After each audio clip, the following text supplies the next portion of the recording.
ಈ ಶಿಕ್ಷಣ ಸಂಸ್ಥೆ ಬಗ್ಗೆ ಹೇಳ್ಬೇಕಂದ್ರೆ ನಮ್ಮ ಎಮ್.ಎಲ್.ಎ. ಸಾಹೇಬ್ ಹೇಳಿದಂಗ ಮೊದಲಾಗಿ ಯಾವುದೂ ಕೂಡ ನೋಡ್ತಾ ಅಂತಲ್ಲ ಆಕಾಶದೆತ್ತರ ಕಟ್ಟಡಗಳು ಎಲ್ಲಿ ಇರೋಲ್ಲ, ಅದಕ್ಕೊಂದು ಶ್ರಮ ಇರುತ್ತಾ ಮತ್ತು ಸಮಾಜದ ಒಂದು ವ್ಯವಸ್ಥೆ ಹೆಂಗೈತೆ ಅಂದ್ರೆ ಪ್ರತಿಯೊಂದನ್ನು ಕೂಡ ಅನುಮಾನದಿಂದ ನೋಡ್ತಿರ್ತಾವ. ಇದೇನು ಭಾಳ ದಿನ ನಡೆಯಲ್ಲ ಅಂತಂದ ಎಲ್ಲರೂ ಎಂತೆಲ್ಲ ಹಾರಿಸ್ತಿರ್ತಾರ.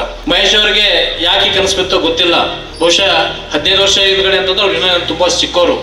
ಅದು ವಿಶೇಷವಾಗಿ ಎಲ್ಲ ರೋಗಗಳಿಗಿಂತ ಅಂತಲ್ಲ ಇದು ಭಯಾನಕ ರೋಗ ಆಗಿ ಚಾಲ್ತಿಗಿರ್ತಕ್ಕಂಥ ಒಂದು ವ್ಯವಸ್ಥೆ.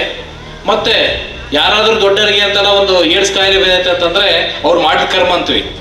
ಆದ್ರೆ ಏನು ತಿಳ್ಲಾರ್ದಂತ ದೇವ್ರಂತೀವಿ, ಮಕ್ಕಳು ಅಂತೀವಿ, ನಾವು ಮಕ್ಕಳೇ ದೇವ್ರಂತೀವಿ. ಇವ್ರಿಗೆ ಬಂದೈತೆ ಅಂದಪ್ಪ ಅಂದ್ರ ಅದು ಮಕ್ಕಳ ಪಾಪ ಅಲ್ಲ, ಯಾರೋ ಮಾಡಿದ ಪಾಪ ಅಂತಲ್ಲ ಆ ಮಕ್ಕಳಿಗೆ ಬಂದಿರ್ತ. ಅದೇ ರೀತಿನೂ ಕೂಡ ಅಂತಲ್ಲ ಕಣಬೂರಿನೂ ಕೂಡ ಒಂದು ಗ್ರಾಮ, ಹತ್ರ ನನ್ನ ಗ್ರಾಮ ಆಗಿತ್ತು.